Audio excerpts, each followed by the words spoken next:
So, back in 2013, I moved into this apartment with my friend Andy. We were both young, broke, and just trying to figure life out, so splitting the rent seemed like the best option. Andy was one of those super chill guys who never really took anything too seriously. He worked in retail and got off pretty late, while I had this steady 9-to-5 gig at a bank. It was a good setup, nothing fancy, just 2 bedrooms, a small living room, and a kitchen that always smelled faintly like burnt toast for some reason. You know, the kind of place that felt like it had been lived in by a million people before you. I'd usually get home before Andy, so most nights I'd be chilling in my room, either binge-watching shows or getting lost in some old video games. And Andy had this habit. He'd always come home, lean on my doorway with his arm up, and throw out a casual, "What's up?" It was like his thing. It almost became part of my routine. Anyway, fast forward to about 6 months in. One night, I was deep into a gaming session, probably something like Resident Evil or Silent Hill, because I was into all those creepy old-school games. Out of the corner of my eye, I saw Andy walk up, same as always. He leaned on the doorway, but this time, he didn't say anything. Just stood there. I didn't think much of it at first, figured he was just tired or whatever, so I turned my head and said, "How was work?" And that's when I realized no one was there. Now, I'm not the kind of guy who gets scared easily. I mean, I was playing horror games for fun, but this sent a shiver down my spine. I sat there for a second, frozen, trying to make sense of it. Then I got up and walked into the hallway, thinking maybe Andy had just moved or something. Nope. The hallway was empty. The whole apartment was empty. I checked the time, 8:15. Andy wasn't supposed to be home until 9, so I grabbed my phone and called him. He picked up after a couple of rings, and I immediately asked, "Hey, where are you?" He sounded confused and said, "Still at work. Why?" That's when I told him what happened. There was this pause, and then he said, "Yeah, I've been feeling weird about that place for a while." Wait, what? This was news to me. Andy was super into all that spiritual stuff, crystals, sage, tarot cards, the works. But he'd never mentioned anything about the apartment before. I asked him why he didn't say anything, and he was like, "I didn't want to freak you out." Well, mission failed, buddy, because I was officially freaked out. And then it hit me. I never heard the front door open or close. That door was ridiculously heavy and made this loud metallic clunk every time it moved. You couldn't miss it. But I didn't hear a thing. It was like whoever or whatever I saw didn't need to use the door. After that night, things started feeling off. It wasn't anything super obvious, just little things that got under your skin. Like, I'd leave a glass on the kitchen counter and come back to find it in the sink. Or I'd hear faint footsteps in the hallway when I was home alone. Once, I woke up in the middle of the night because I swore I heard whispering. Not words, just this low, almost static-like murmur coming from the living room. I told myself it was the neighbors or the pipes or something, but deep down, I knew it wasn't. The weirdest thing happened about a week later. I was brushing my teeth in the bathroom and the mirror started fogging up. At first, I thought it was just the steam from the shower. But then I noticed something. It wasn't fogging up evenly. There was this patch in the middle that stayed clear, almost like someone had pressed their face against the glass. I just stood there, staring at it, until the fog filled in the rest. I didn't even finish brushing my teeth. I just noped out of there and went straight to bed. Andy started noticing things too. He'd come home and swear he heard me talking in my room, but when he knocked on my door, I wasn't there. One time, he said he felt like someone was breathing down his neck while he was doing dishes. He even tried burning sage to cleanse the energy or whatever, but if anything, it made things worse. After that, we both started having these vivid nightmares. Different ones, but always with the same vibe. Like something dark and angry was watching us. The last straw for me was this one night when I woke up to the sound of my bedroom door creaking open. I figured it was Andy messing with me, so I called out, "Not funny, dude." But when I sat up, the door was wide open and there was no one there. I swear, for a split second, I saw a shadow move across the room, but it didn't look human. It was taller, thinner, almost like it was stretched out. I didn't sleep for the rest of the night. By the end of the month, I'd had enough. I packed my stuff and moved out. Andy stayed a little longer but eventually left too. We never really talked about it after that, probably because neither of us wanted to admit how much it had messed with us. But sometimes, when I'm home alone at night, I still get that feeling, like someone's watching me. And every now and then, I'll catch myself glancing at doorways, half expecting to see Andy leaning there. Or someone else.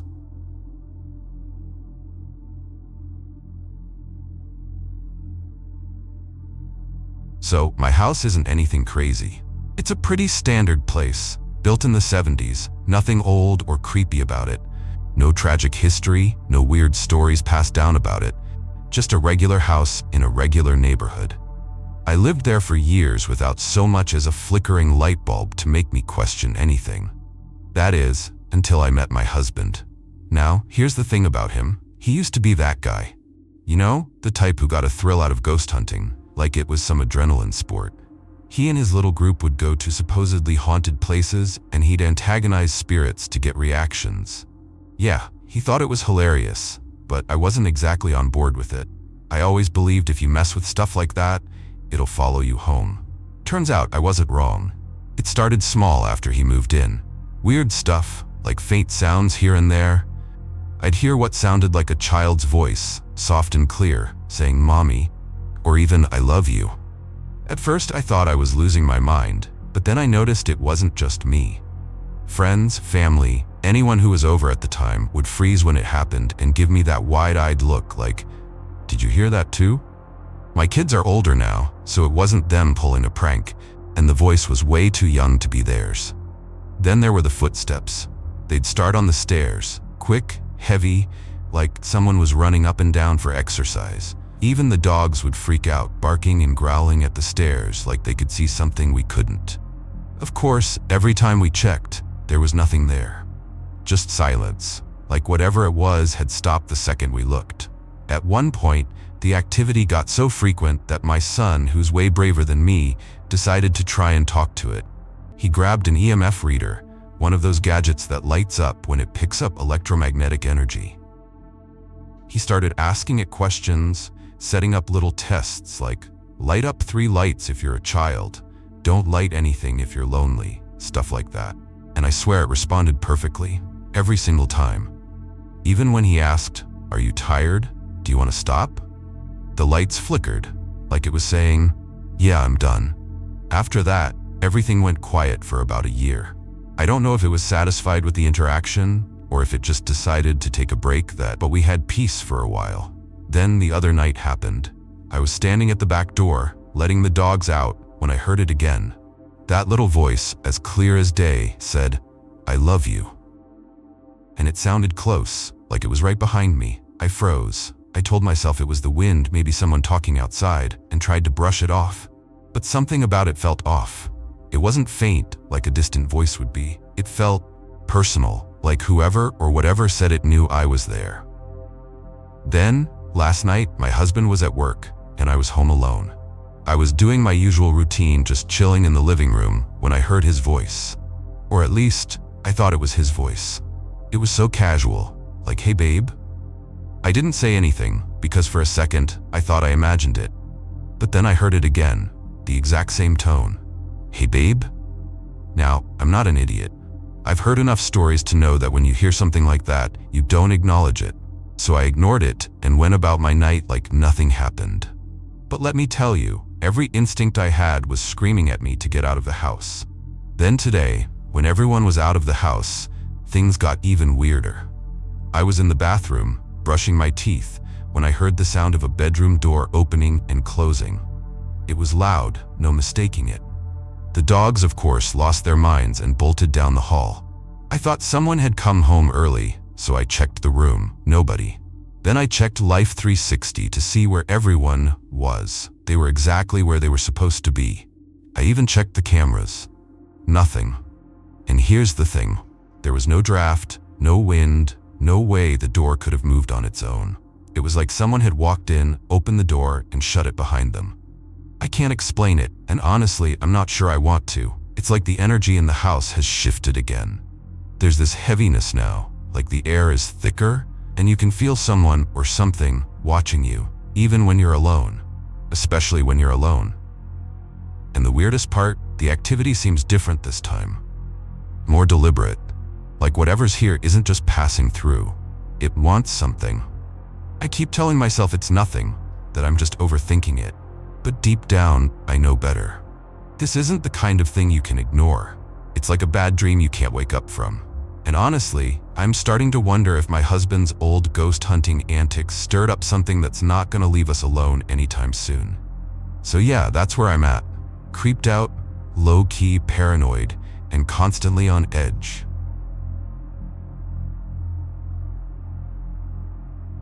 So, here's the thing. I've been seeing weird stuff for as long as I can remember. As a kid, I used to think I was just imagining things, like my brain was playing tricks on me or something. Honestly, for a long time, I believed I was hallucinating. But now, I'm past caring whether people believe me or not. I just want to get this out there. Maybe someone younger might hear this and learn a thing or two, hopefully, without going through what I've been through. Let me start with a little background. I was raised in a deeply religious household in the Deep South. We didn't mess around with horror movies, ghost stories, or any of that stuff. Anything remotely paranormal wasn't talked about. It wasn't even on my radar growing up. But even with all that, weird things started happening to me at a young age. When I was about 3, my mom told me I started having these horrible night terrors. Apparently, I'd stand up on my bed, my eyes wide open but blank, and just scream. Not a normal kid's scream either, like full-on terrified shrieking. My mom freaked out the first time it happened and called my grandmother, who lived about half a mile away through the woods. Grandma rushed over, picked me up, and carried me outside into the cold night air, thinking it might snap me out of it. And it worked. I stopped screaming and went back to sleep, just like that. I don't remember any of it, but my mom said it kept happening. She even started putting me in cold baths to wake me up, which I do vaguely remember. But the creepy part? Apparently, little 3-year-old me was convinced there was another little girl in my room. And according to my mom, I used to say she wanted to hurt my baby sister. Fast forward a few years. I was about 8 years old, and my sister, who was 4 at the time, woke me up in the middle of the night, bawling her eyes out. She said she'd heard growling coming from the baby room, where our younger siblings were sleeping. At first, I thought she was messing with me, but then I went to check, and I heard it too, this low, guttural growl coming from under the crib. And then I saw them, 2 red eyes glowing in the dark. I screamed for my mom, begging her to call someone to come shoot whatever was under there. She didn't believe me at first, but grabbed the babies and was about to take us all outside to calm us down. That's when she got scratched. She brushed it off as her hitting something sharp, but I knew better. She ended up taking us to my grandmother's house and prayed over the entire house when she came back. After that, things went quiet for a long time. To this day, she swears it was her prayers that fixed it. Life moved on, and for a while, so did I. But when I was 12, something happened that reminded me just how strange things could get. We lived on a huge piece of property, around 200 acres of woods, creeks, and trails. There were rumors of Native American burial sites and ritual spots scattered throughout the area, and my mom always warned me to be respectful and not mess with anything I didn't understand. Of course, being a kid, I didn't always listen. One morning, I decided to go hiking alone. I left a note for my mom, grabbed some water and a snack, and headed out. I had my sights set on this little cave I'd heard about, tucked into a mossy rock face deep in the woods. The area was beautiful, almost too beautiful. You know when a place is so quiet and perfect that it feels off? Like you're not supposed to be there? That's how it felt. I was wandering around trying to find the cave when I stumbled across a patch of dirt with a couple of arrowheads scattered on the ground. They were just sitting there, half buried, and I figured, why not? I picked them up, thinking they'd be cool to keep. The second I touched them, the entire forest went silent. Not just quiet, dead silent. No birds, no bugs, no wind. If you've ever spent time in the woods, you know how unnatural that is. It's the kind of silence that makes your stomach drop. And then I saw him. About 15 feet away, a man materialized out of thin air. He was dressed in full traditional Native American regalia, headdress, deerskin, paint, the whole 9 yards. He didn't move or speak. He just looked at me. I froze, clutching the arrowheads, realizing I'd made a huge mistake. My gut told me to put them back, so I slowly laid them on the ground and backed away. As soon as I turned to leave, he was gone. I never went near that spot again. Things quieted down for a while after that, but I kept seeing things here and there, shadowy figures in the corner of my eye, strange lights at night. Once, I even heard my name being whispered in the middle of the woods, though no one was around. These days, I've learned to live with it. My advice? Respect the places you go, especially if they have history. Don't take what isn't yours, and if you mess up, own it. Some things out there aren't meant to be touched, seen, or understood. Trust your instincts. And for the love of all things holy, don't go into shady places alone. That's all I've got for now. Believe me or don't, it doesn't matter. But if you ever find yourself in the middle of nowhere and the forest goes silent, you better run.